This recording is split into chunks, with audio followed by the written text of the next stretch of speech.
Om Sahana Vavatu Sahanau Bhunaktu Sahaviryankaravavahai Tejasvinavadhitamastu ma vidvishavahai. Om Shanti Shanti Shanti.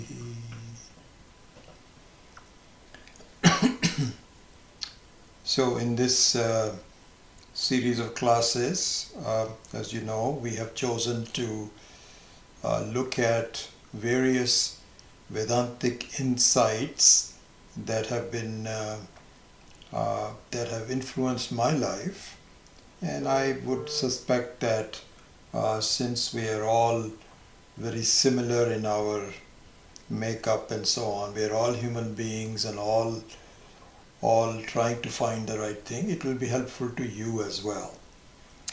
So that being the case, the first Vedantic insight that we had chosen was to talk about the acquisition of the already acquired, praptasya prapti.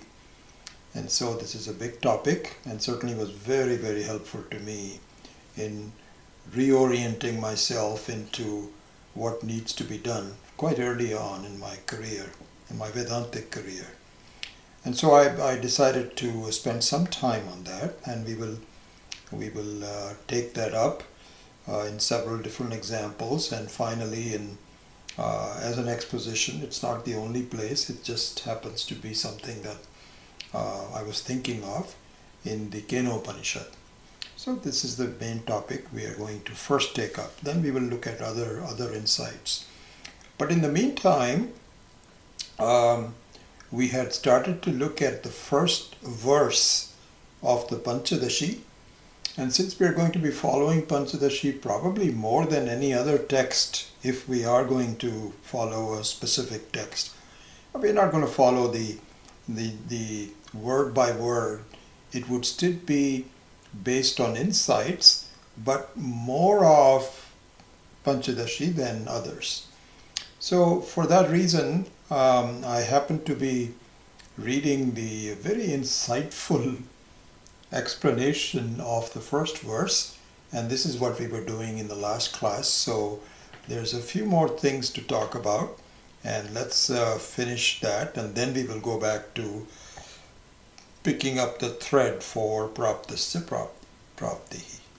So the first verse, as you know, goes Namah Shri Shankarananda Guru Padam Bhujanmane Savilasa Maha Moha Graha Grasaika Karmane. And so we had done quite a bit of it. There's a little bit more to finish that. So the meaning of the verse is, my namaskara to that Guru, Shankaran, named Shankarananda. It could be a human Guru or it could be the celestial Guru, Sri Shankara, Shiva himself. Either way, both of them are equally applicable to my namaskara to that Guru. And in fact, namaskara to the lotus feet of such a Guru. And so today we will discuss a little bit about what does it mean by lotus feet. This is something that we see quite often, and I think you probably know quite a bit about that, but just in case you don't, we will talk a little bit about what does it mean by the lotus feet of a Guru. And what kind of a Guru? So he says he has one job. Eka karmane. Karman means karmani. Karman means the one who does the karma. He's got one karma, one job. The most important job. And what is that? Savilasa mahamoha graha grasaika. So his job is to neutralize and tame and render harmless. That's what means grasa. Grasa means to swallow actually. Is also, that is a literal meaning of grasa is to swallow. Swallow means that it's gone. What is gone? Graha. So Graha means a crocodile family is called Graha. And the Graha, along with all of its vilasa.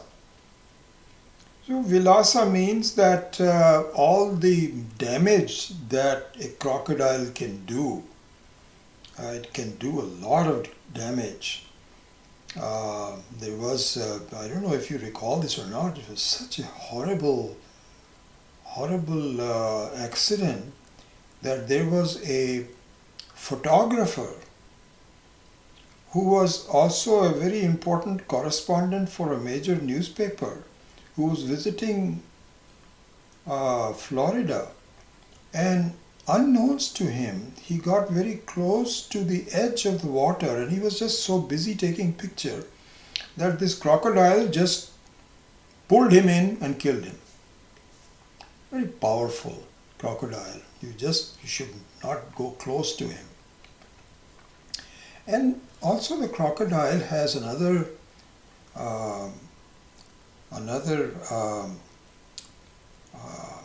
guna. Its skin is very thick. So much so that the covering of many things are made with it. In fact, it is kind of like bulletproof. I'm sure not bulletproof, but it is proof. I think even in the old days, people used to make kavacham.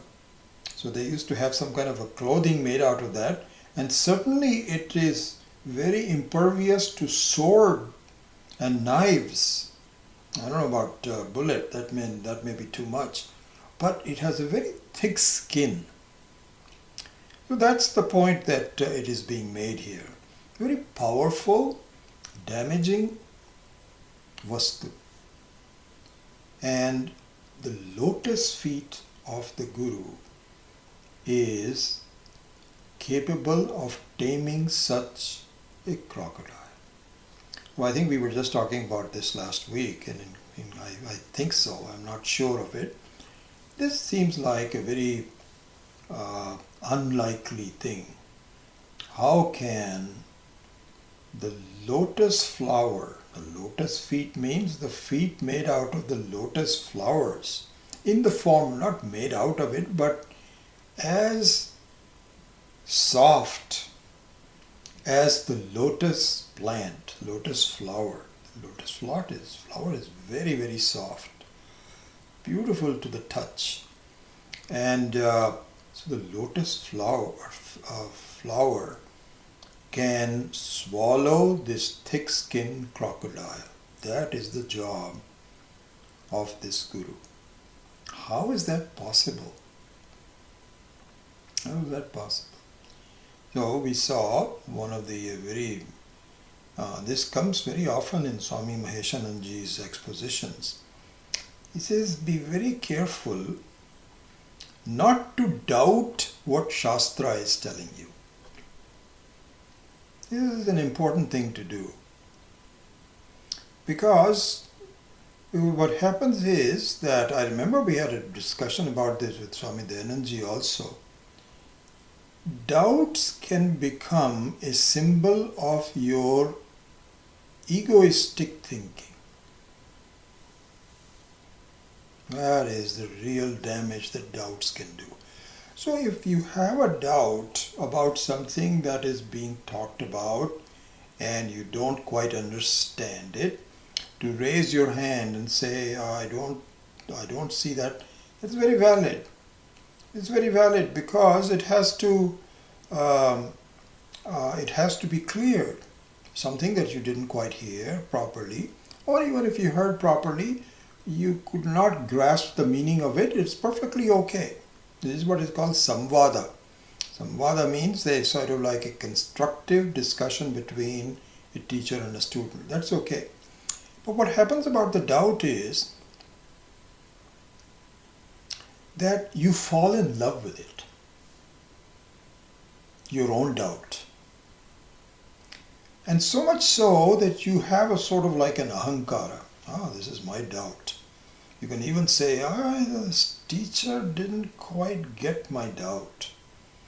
Or you can go even further and say the teacher did not clear my doubt.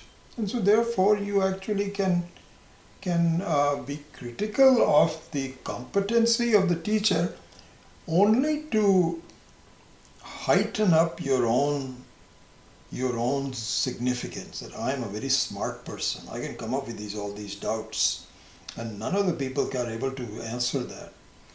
So what Swami Maheshananji and Swami Dayananji both used to say is that the doubts should be very carefully looked at. So that becomes vivada, not a samvada. And so vivada means that it becomes quarrelsome and egotistical. And so if there is a statement made that the soft lotus-like feet of Sri Shankarananda, which swallows this thick-skinned crocodile, a doubt naturally occurs. How is that possible? What is the meaning of that? And so really you can see that they are not. So this is what is called yukti. Yukti means logic. It defies logic. So this is why the yukti has to be subservient to shruti. An independent yukti. This will come up later on in this. So another example, I'll go over that. The yukti should be subservient to shruti. And so you cannot say this is illogical. I mean, you can say it, but you should not say it, because it is not illogical. The wise people that compose these verses based on Shastric knowledge are not fools. They know what they're talking about. And so therefore, you can ask what does it mean, but to hang on to the doubt really is damaging to you. This is the meaning of it. So what does that mean? What it means is, clearly in the same degree of reality, the lotus feet, the lotus flower cannot swallow a crocodile. Very clear. So what it means is that it can be done if they are a different degree of reality. So it clearly means that what the Guru is talking about is at a higher level of reality than what the Shishya is imagining the crocodile to be. And so here really the exemplified, this is an example, what is exemplified is that the world looks like a very tough thing. My conduct, my experiential world is very tough. I can't seem to get hold of it. If I do one thing, then something else comes up. If I do that, then something else comes up. And it's really, and time is passing. And it's not clear to me what's going to happen to me. How am I going to get freedom from all the problems that are besetting me? It's like, I've been grabbed by the crocodile. Here's the thing. And how are the words of the Guru going to absolve me from doing this? Okay? And so the example is, clearly my understanding of my problems with the world are at a lower level than what the Upadesha of the Guru is. It's kind of like, this is something that I think a lot of in my analogies I bring this up quite often. A child and a grown-up. So you can see this in the life of a child. For whatever reason, the child gets very upset at trivial things. Very upset. Just my wife and I had gone out for dinner, and just a couple of days ago, we took my wife's mother out just for, now that we can go to some other restaurants. So we went out there. There's a place here called Veggie Grill, which we like a lot.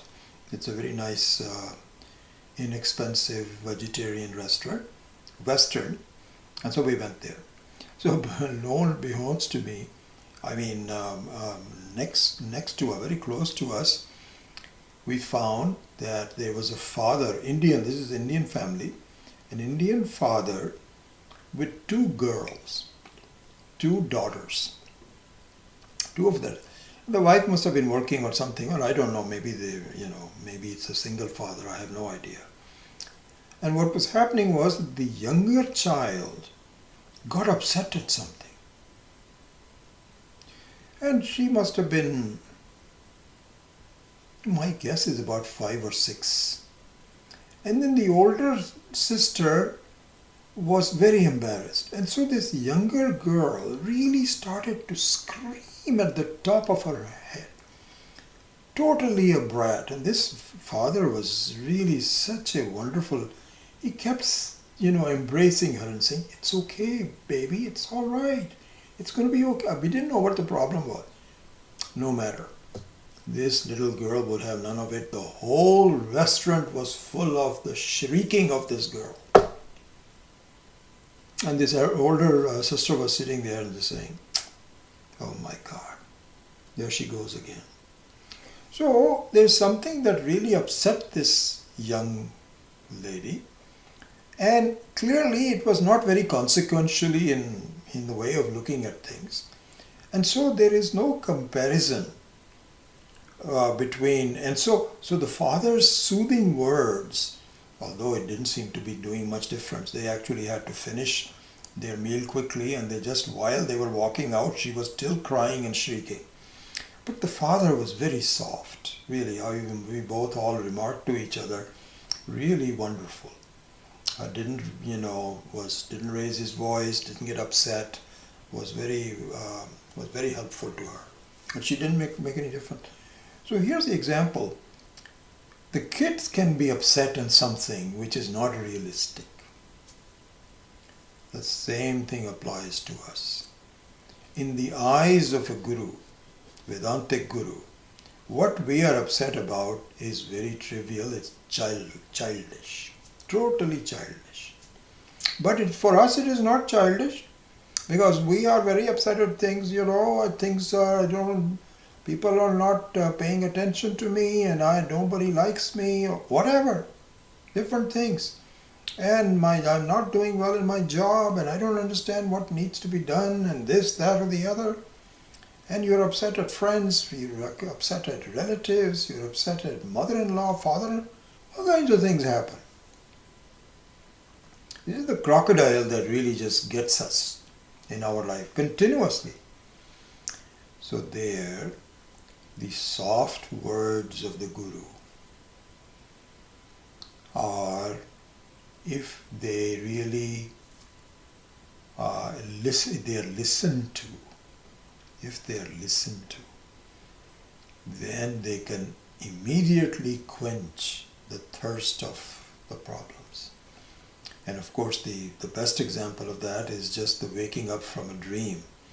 No matter what kind of a nightmare you may be having with crocodiles and this, that, or the other, gone. This is exactly what is going to happen in our life if we just follow the instructions of the Guru. So that is the meaning how a soft thing can swallow a hard thing, because they are at different levels of reality altogether. Okay, so that was that. Now then, let's go to the next topic, and I think this may be the last topic of this verse, which is the dual feet. What is meant by pada ambujanmane? Pado, it's a dual form. There are two of them. Most gurus, hopefully, they are not only have one leg, they have both legs. What is the significance of that? This is an important thing for us to see. So what the Guru does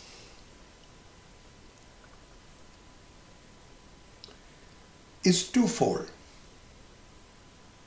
And each feet represents my devotion to the progress of walking with both the feet that the Guru does. Because the feet are meant for walking, for making progress. Walking in the symbol of making progress. And so there are 2 feet, one after the other. Alright, that's how the feet are meant. What are the 2 feet symbolize? So, what the 2 feet symbolize is sadhya and sadhana. Sadhya means through very soft words, not raising, not getting mad at people or anything, but just softly saying, my gosh, do you know who you are? Do you know, Sharna, do you understand? You are in the family of Parameshwara, Paramatma. You are not an embodied person. You are something that was never born. You were there even before you came into this life. Who was that? A conscious person. That's what you are. And don't you see this? I'll explain it to you. So this is the Upadesha in a very, very clear, very supportive, and very soft manner. This is one of the 2 feet. The other feet is just the opposite. And the opposite means it's a toughness of the Guru. Toughness of the Guru. How is it a toughness of the Guru? So the first one is sadhya. It says that this is what we need to do, this is what it is, and so on. So people get excited, really, that's wonderful. And what do I need to do? So the Guru says, okay, are you serious? He says, yes, absolutely serious. Okay, then you have to be endowed with sadhana chatushtaya. Shama, Dhamma, Uparama, Titiksha, Samadhanam, Viveka, Vairagya, Mumukshutvam. These are the sadhanas that you have to do. So the Shishya says, well, what does it really mean? What do I need to do? And the Guru says, you have to give up all your likes and dislikes in this life. You're hanging on to some things that are becoming a controlling factor in your life. So you have to cut all these chains that are hanging on, and then you'll be free. So the person says, that is very difficult. I don't know if I can do that. And can you suggest an easier way for me to get there? This is where the toughness of the Guru comes in. Guru can say, okay, all right, that's a good point. Yeah, you're right. That's pretty tough. All right, keep on hanging on to your likes and dislikes, and let's just see what happens. The Guru says, let me tell you something. This is a very common question, and it cannot be done. So, if you want the big prize, you have to do Tyaga. And there's no compromises on this. So all of a sudden, the Guru changes the tune from a very soft, supporting way to becoming tough with this person, to say, I'm sorry, don't you see it's not possible to have a shortcut? So this is the meaning of the 2 feet. So ambujanmane. Overall, it is still a soft. It's all a verbal command. But in the verbal command, there are 2 portions to it. One is a very clear knowledge of Shankara. And the other one is the sadhana which you have to do. You cannot go around it by saying, oh my God, I can't give up all of this. So that is the Padambujanmane.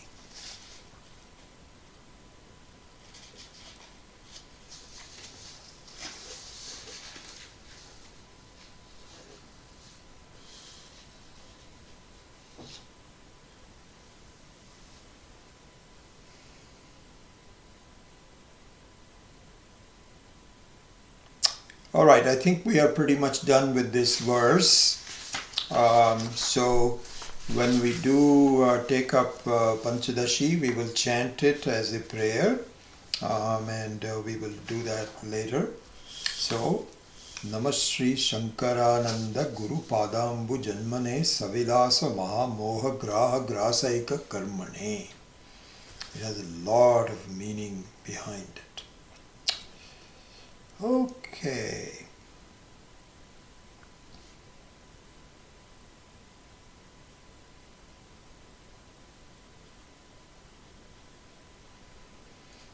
All right, so now we pick up the thread of the Praptasya Prapti, and this will become somewhat of a longer topic which will encompass several different aspects of it.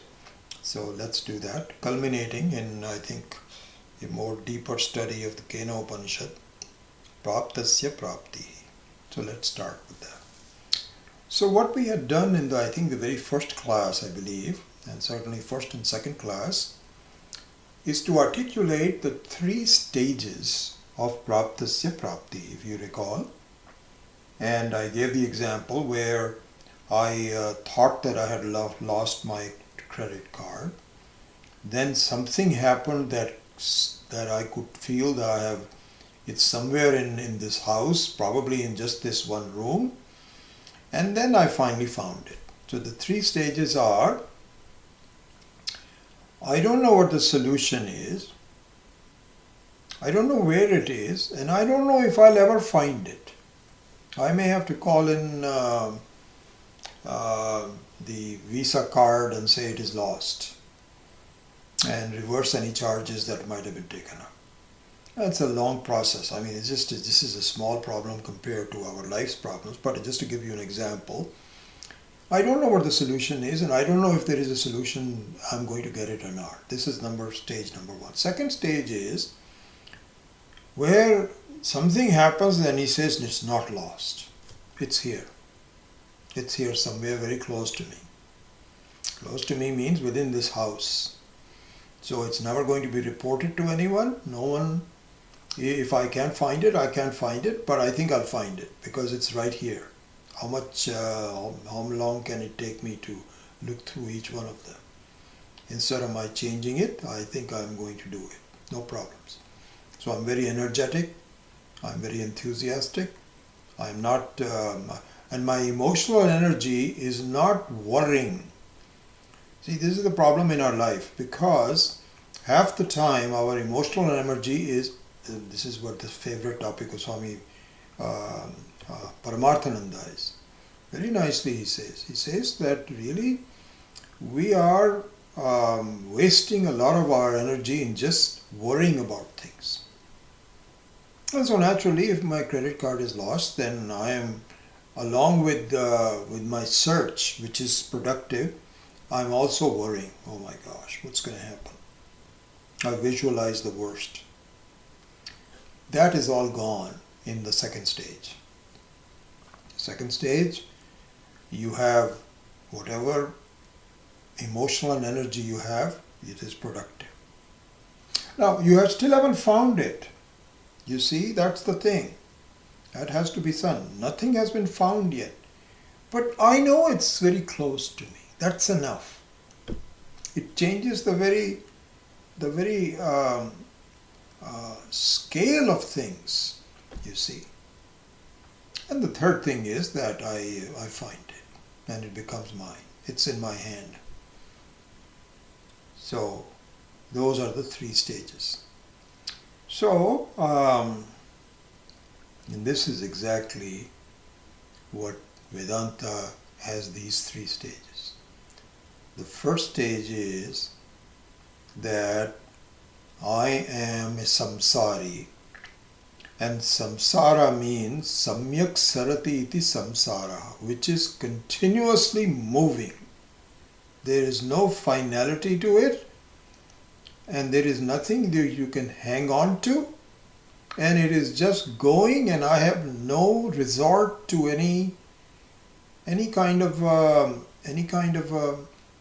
stability.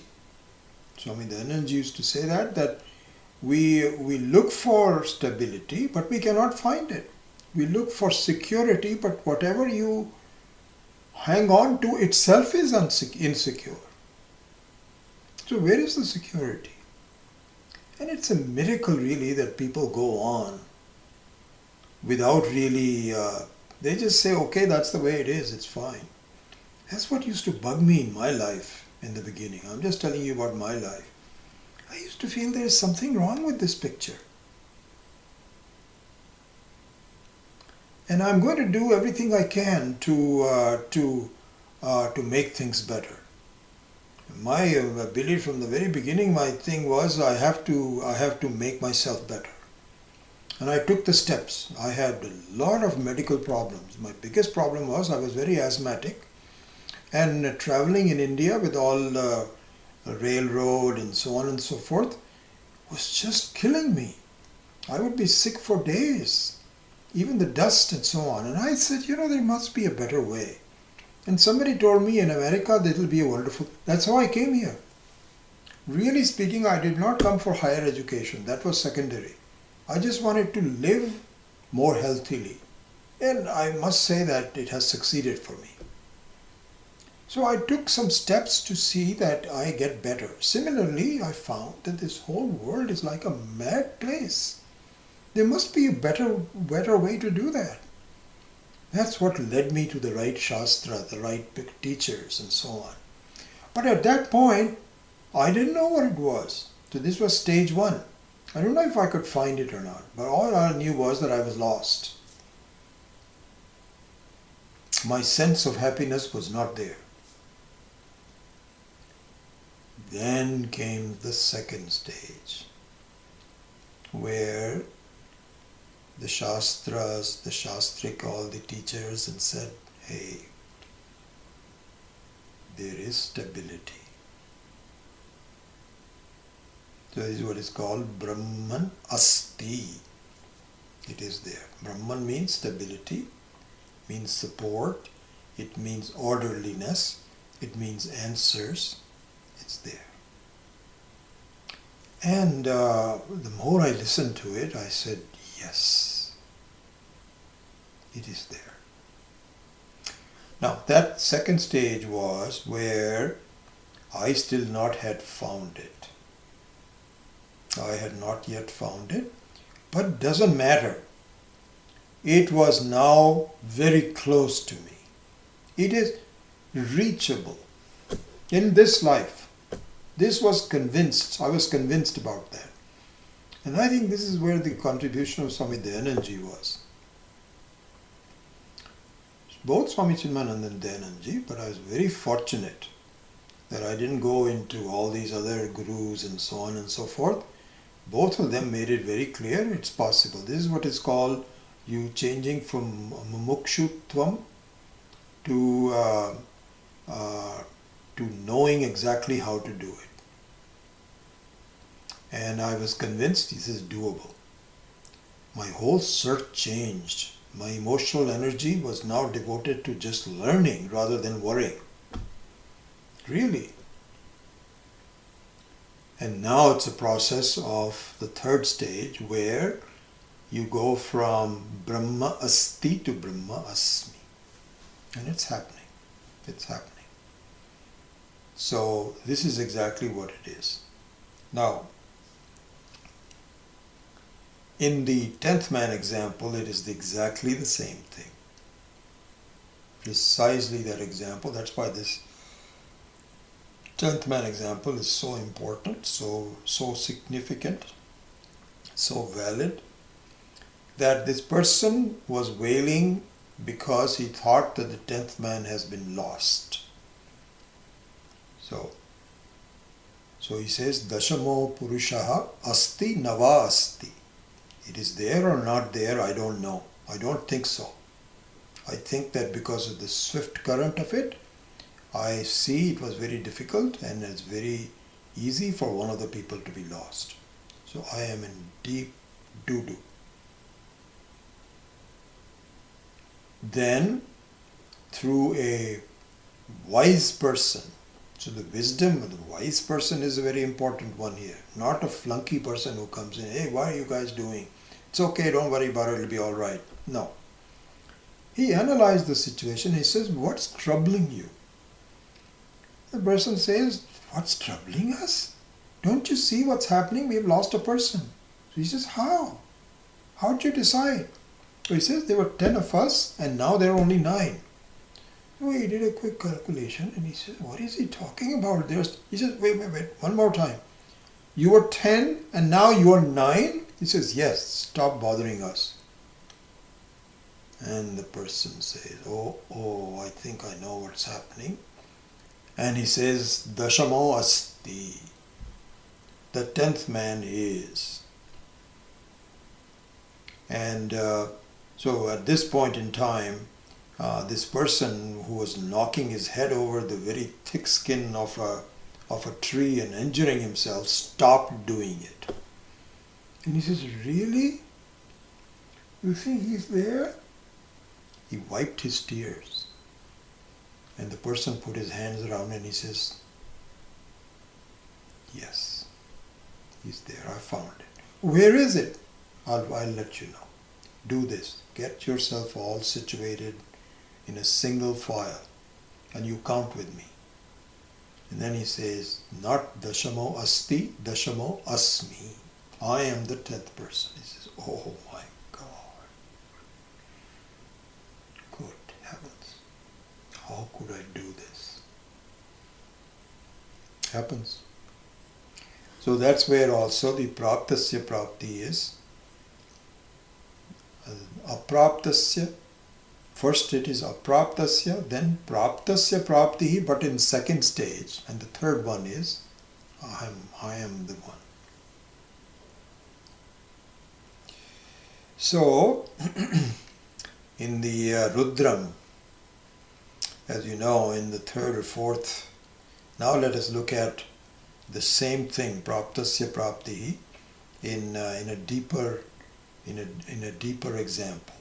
So this will take the rest of the class, even before we go to Kenopanishad. So in the Rudram, there is the Om Namo Bhagavate Rudraya Namaste Rudramanyava Bhuto Taishave Namaha Namaste Astu Dhanvane Bahubhyam Utate Namaha Yata Ishu Shivatama Shivam Babhuvate Dhanuhu Shiva Sharavyayata Vatayano Rudramidaya Yate Rudra Shiva Tanura Ghora Papakashini Taya Nastanuva Shantamaya Girishanta Vichakashi. This is how it starts. So the last two mantras were Yate Rudra Shiva Tanuhu Aghora Papakashini Taya Nastanuva Shantamaya Girishanta Abhichakashi.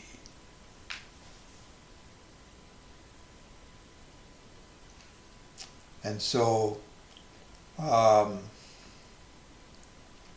the Rudram starts with Om Namo Bhagavate Rudraya Namaste Manyava Utota Nisha.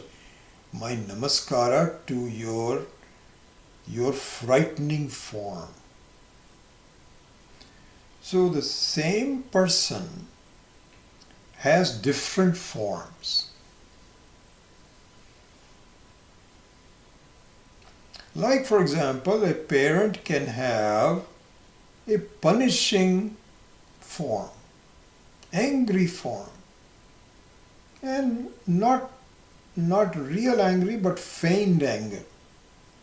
Because if the child continues to really not obey the order of the parents, then the parents have to raise their voices, and they may even have to shake this person up. And so this is the frightening form of the parent.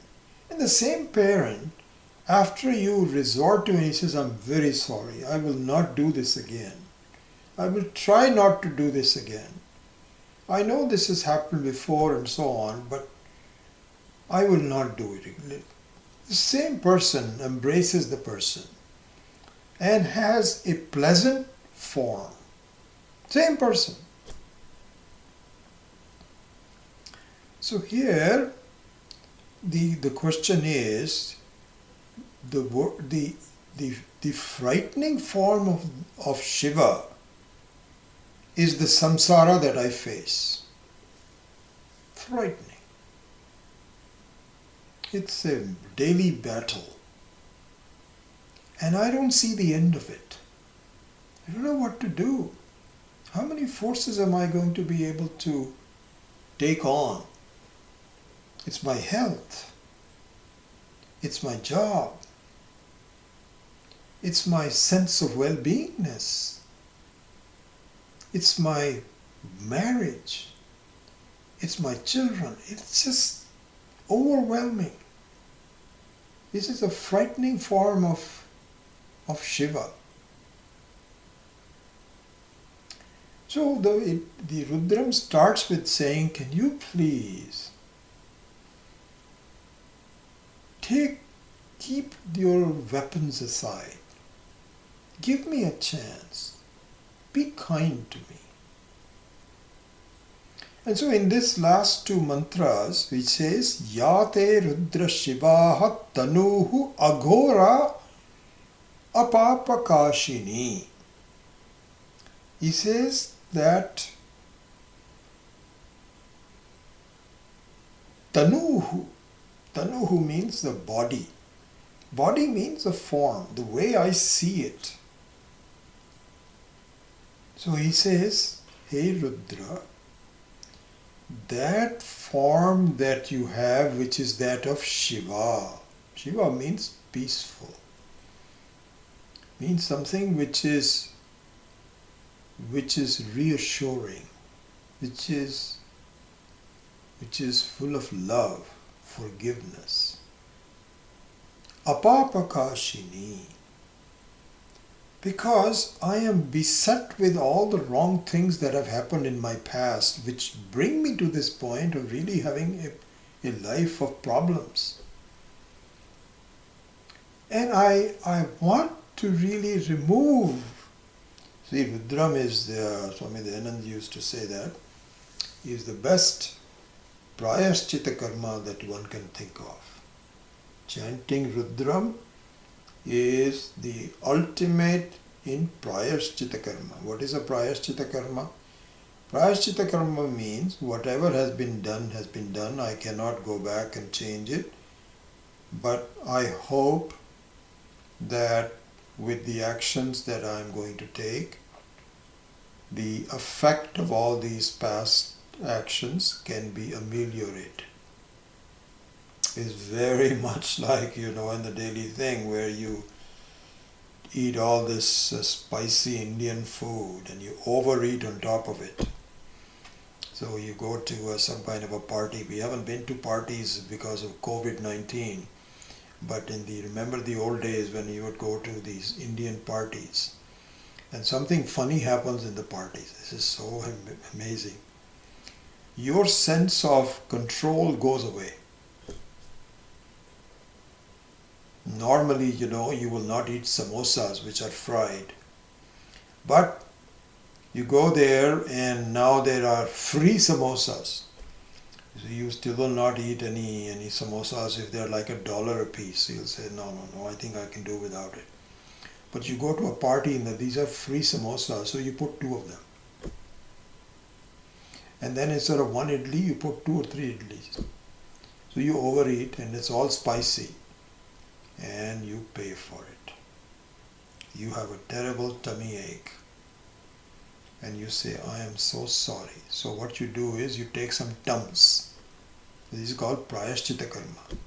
So anti-acidic pills you can take, or take some lassi. Drink some lassi. This is what my wife and I do. Lassi is, buttermilk is the best possible Prayaschitta Karma for any stomach problems. So you do that. This is called Prayaschitta Karma. So Rudram is considered to be the best Prayaschitta Karma for the biggest problems of one's life. Why? Because it says, I'm sorry, I'm sorry, I'm sorry. Namaha, Namaha, Namaha. I'm very sorry. I'm very, very sorry. I'll try not to do it. Help me not to do this again. So here, this is what is called Apapankashini, a form of my life where papas don't bother me, don't really afflict me. I want that form from you. Yate Rudra Shivaha Tanuhu Aghora. Aghora means which is not Ghora. Ghora means frightening. Aghora means not frightening. Apapakashini. Taya naha tanuva shantamaya girishanta abhichakashihi. Says, can you please give me peace by showing your peaceful form. May the world become peaceful to me. May I look at the world in a peaceful fashion. There's a lot to be said about this. We will, I know, a lot of different insights come into the picture. I want to finish this one topic of Praptasya Prapti. Otherwise, this thing about a side topic that we can take is how do I view the world so that I feel non-threatened by it. So in this case, that's exactly what it meant. Tayaha naha. Naha means for us. Tanuva. Taya tanuva, by your form, by your body. Shantamaya, one which is very peaceful. Hey Girishanta. Hey Girishanta. Girishanta means the one who is, either you can look at it in one or two ways. So Giri can be either the Himalaya Parvat, a mountain, or more importantly, the one which is found in the words of the Vedas. Aupanishadam Brahman, because Brahman can only be found in the words of the Vedas. It's not possible anywhere else. Nowhere else. Amazing. So he can say, Girishanta Abhichakashi, may you cool me down. May I submit to you. So this is the method of saying, can you, hey Parameshwara, show me the form which is kind to me and makes me peaceful. This is the segment from the Rudram. Okay? Now we go back to Praptasya Prapti. How? Because as long as I look upon the word, my Lord Parameshwara, Ishvara, as different from me, then I don't know what I'm talking about. I am not understanding. I don't see how near the Parameshvara is to me. Because I start with the premise that he is away from me. This is the premise. And this is not a correct premise. In fact, Swami Maheshananji points out, there is nothing closer to you than Parameshvara. Nothing.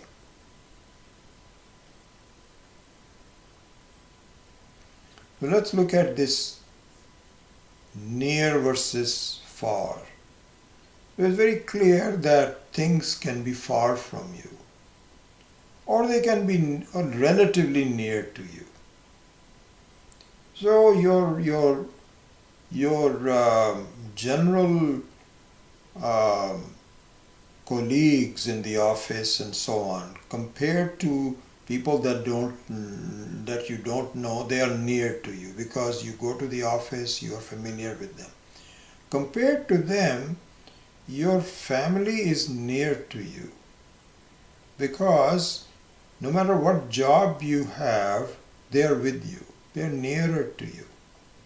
Compared to them is your own body and mind, because your family can be separated from you, and they normally are, either by time or space or whatever. But your body and mind can never be separated from you. It is always with you. So it's very near you. Parameshvara is even nearer than your body and mind. How? Because in Sushupti Avastha, in deep sleep, your body does not help you. In fact, you are not even aware of it. Your body can help you when you are aware of it, when you do something about it. You can be cognizant of it and so on. Make sure that you don't fall down. Make sure that you don't twist things and so on. This is how you take care of the body, and the body reciprocates. And in the deep sleep, it's not there. It's not your protector. It's not even there. Mind also is not there.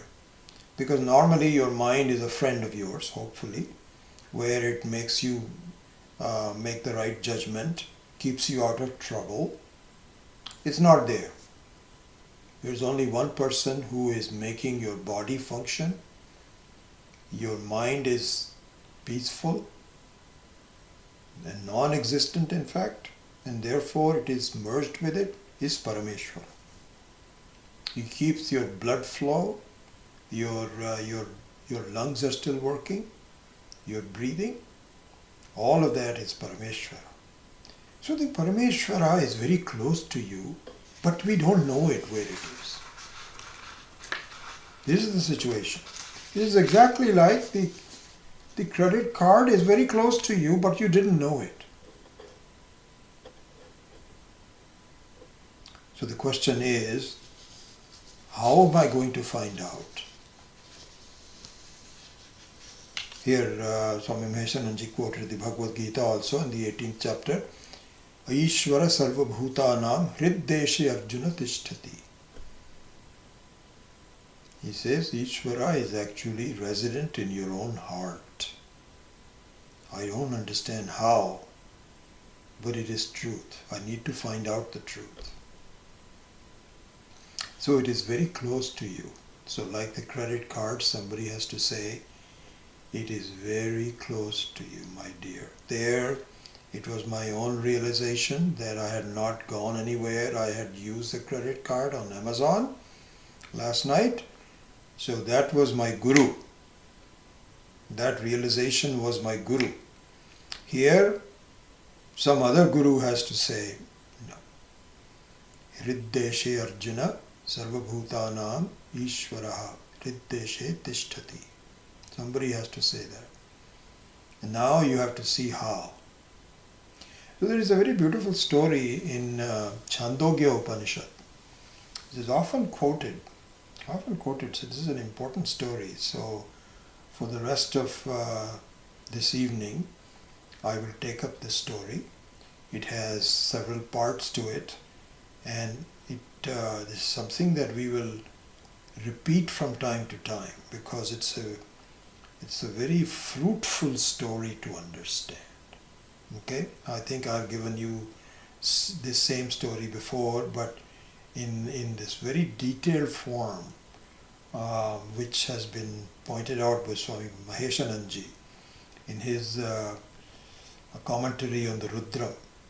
I'm just reviewing some of his commentary on the Rudram these days along with other things. And I thought this would be a good thing to talk about in this very topic of Praptasya Prapti. Okay, so here's the story. So there was a man with a family who is a farmer and has a piece of land that he owns. It's called Kshetra. So in Hindi it's called Khet. Kshetra, same thing, means a piece of arable land. It's called Kshetra. So this person he was the owner of this Kshetra. Okay? So what would happen is that he had a family to support, and he was able to utilize this field for feeding his family and making some money. He would sell some excess food to others, crops, but it was just enough to maintain his standard of living. Everything was going well. He knew how to cultivate it, and with some ups and downs of weather and so on and so forth, he would get the results from it, and he was doing well. So as he grew up, he had a daughter that was marriageable age, and for the marriage, as you know, in India, even in villages, not just in Ambanis or so on and so forth, who are just crazy, money is required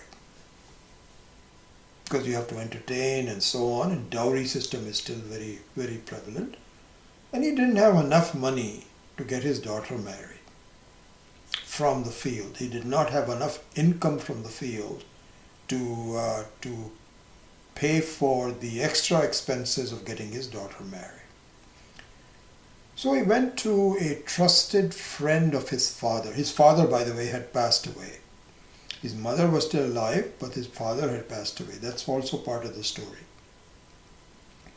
So he went to a trusted friend of his father who was relatively well-to-do and also would lend money from time to time to others.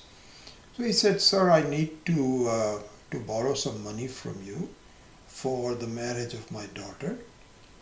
So his father's friend said, "Listen, I know, and I'll be happy to give it to you, but I don't think you need it because your father had earned enough money, and in fact he used to confide with me, he was a good friend of mine, that he would buy gold and store the gold for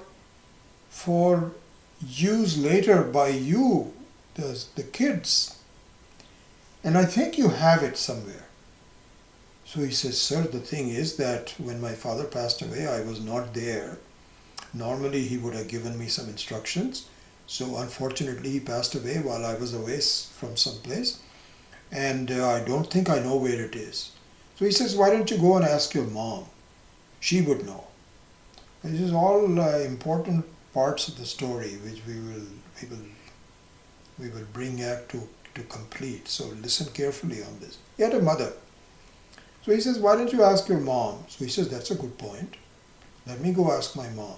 So he went to his mom and said, "Mom, I need the money for my daughter's wedding, and my father's friend told me that he knows that my father had some gold and he had saved for it.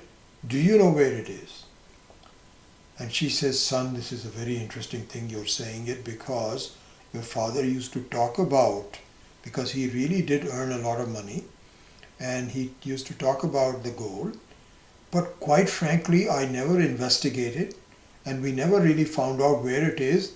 It is somewhere on the property. I do know this, because he was not putting it into a bank or anything like this. But quite frankly, I never really knew, and I'm sorry, I don't know where it is.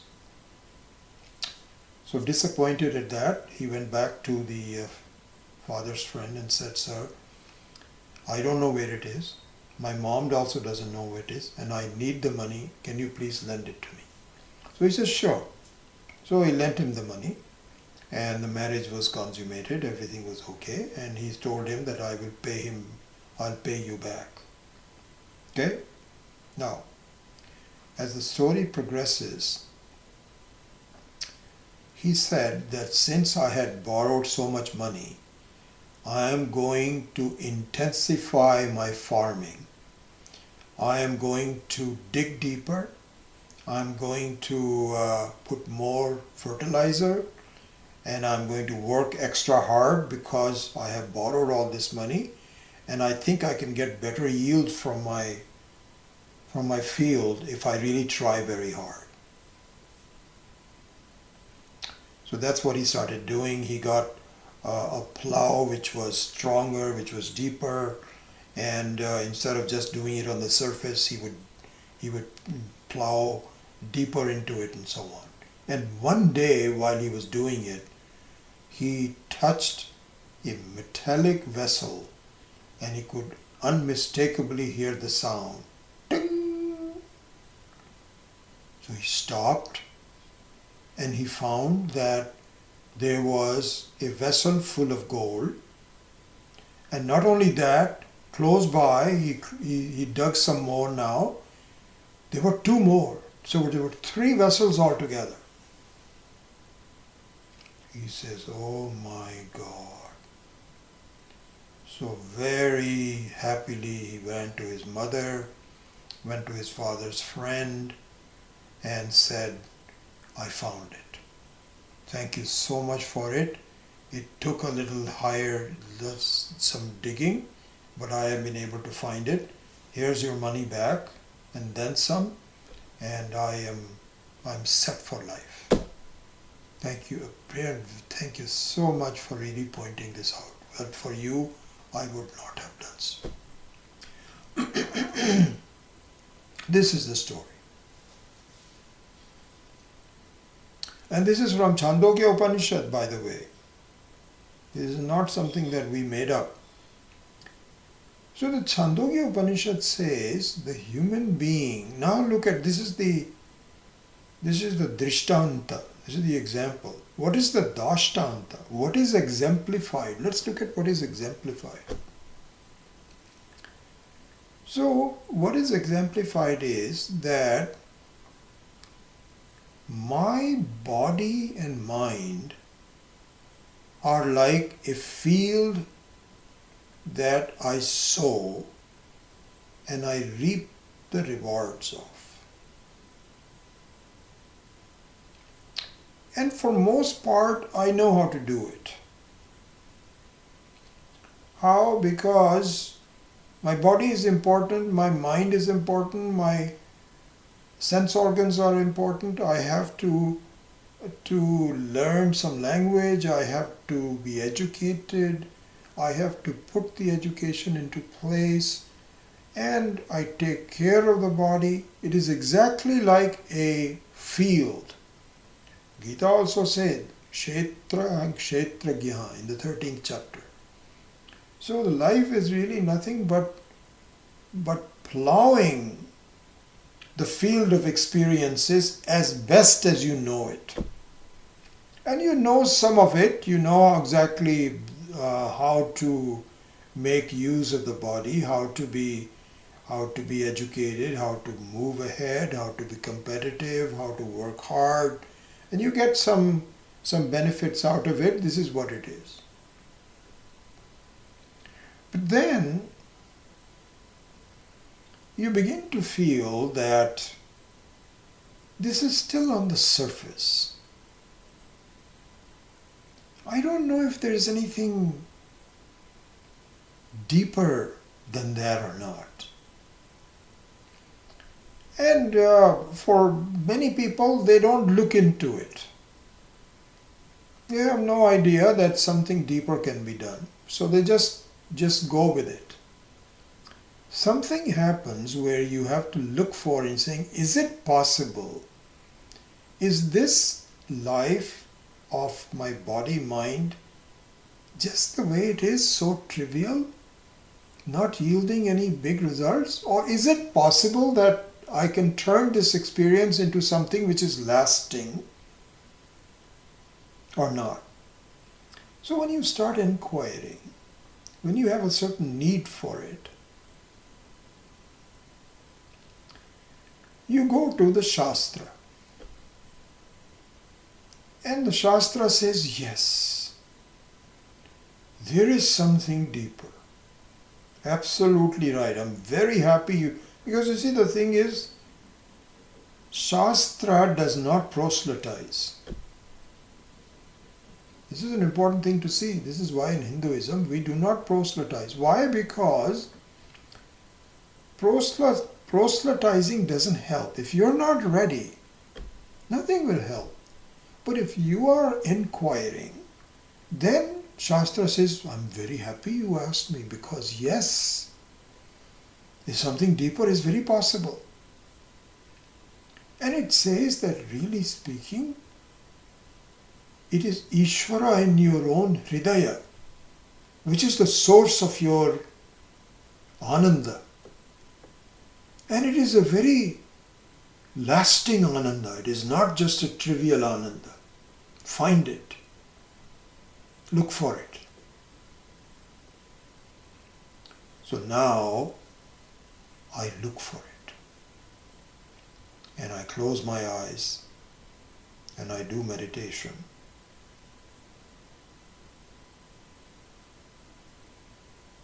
And nothing happens. I can't find it. There is just blankness. There is disappointment. So I have to open my eyes and start plowing the field again, eating things, watching movies. Nothing really happens to me.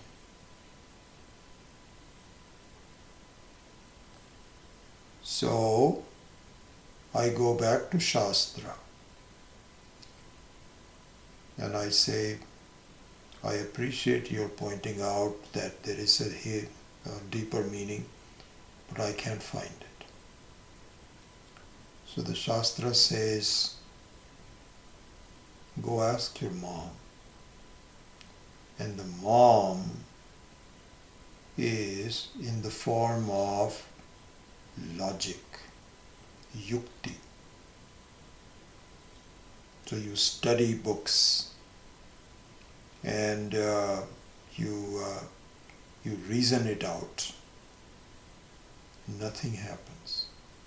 It's a wild goose chase. And even the reason says, I am not sure. I cannot give you the experience. It should happen, but I don't know where it is. So disappointed by yukti, I go back to my father's friend, the Shastra again, and says, I can't find it. My reasoning also doesn't help. And I'm lost. I don't know what to do. So the Shastra says, okay, there is another way. As long as you take yourself to be, see, this is the thing. In the search for Ishvara, I make the mistake of assuming that it is definitely not near me. I don't say maybe near me or may not. I say no, definitely not near me. So I have already eliminated the presence of Ishvara with me. Now where it is I don't know, but it is certainly not with me. So now the Shastra says, okay, if you cannot find it and you look at Ishvara as being different from you, then do an upasana, do a prayer to Ishvara who is away from you. Do that. And it's very possible that you may have to go to next life and you'll be well taken care of. We will send you to Brahmaloka and all those kinds of things. So you just keep on doing. You cannot find it, so that's okay, but at least do a prayer to Ishvara. Then what happens is that as you do the upasana to Ishvara, you go deeper into yourself. You find that compared to just knocking around small things, watching movies, this, that, or the other, you have some depth where you're closing your eyes and a teeny bit of hope that the Ananda is your own starts to look into it. It starts to manifest itself. Look into that. Continue to do it. And the Shastra says, listen, your own ahankara and mamakara, this is me, this is mine, is really your controlling things that are keeping you from freedom. Reduce it. And as you are reducing it, continue to do meditation, your upasana, and feel the increase of your own ananda. Keep doing it. And so this is like plow the field deeper. And there will come a time when this path will become unmistakably sure. To lessen your ahankara. And as you lessen your ahankara, the natural ananda will become visible to you. When that happens, it's like hitting metal. Your ball game is over. You know the Ishvara is very close to you. And continue doing it. Beautiful story. This is the Chandogya Upanishad story about Kshetraha, and epitomizes the stages of Praptasya Prapti very well. So, having done so, we will now begin the study of the Kena Upanishad in more detail, which will be the next stage of how the various sub-stages of the Praptasya Prapti become apparent, and we will follow that. Okay, so with that, I will close the class. Om Asato Ma Satkamaya Tamaso Ma Jyotirgamaya Mrityo Ma Amritam Gamaya Om Purnamadav Purnamidam Purnat Purnamudachyate Purnasya Purnamadaya Purnamevavashishyate Om Shanti Shanti Shanti Hari Om Shri Gurubhyo Namaha Hari Om.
Nice to see all of you here. And I gather from your responses that we did not have any freezing of the frames. So some of the work that Raj has done to help me seems to have paid off. We are still having I'm still having some problems internally in the house because of the Wi-Fi. So it's not completely done, but I think it's the step in the right direction. So I'm happy that there was no technical problem in today's class, and very happy to see all of you. I think it'll be interesting, this whole format of the Vedantic Insights, which will give us a lot of flexibility in the sense that I can really switch topics, not be tied to just one long string of text and so on. And so certainly gives me a lot of options to work on. And I hope you're ready also to follow the changes in the topic and so on and so forth. All right.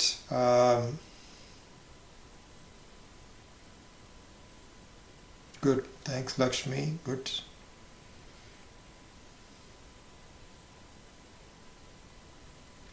Yeah, these Vedantic examples are very useful.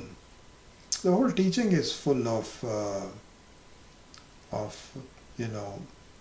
examples means something that one can grasp, because without examples, the mind may not be ready to grasp the subtlety of it. But if you can see something which is an aid to it, then it becomes a lot better that way. So good.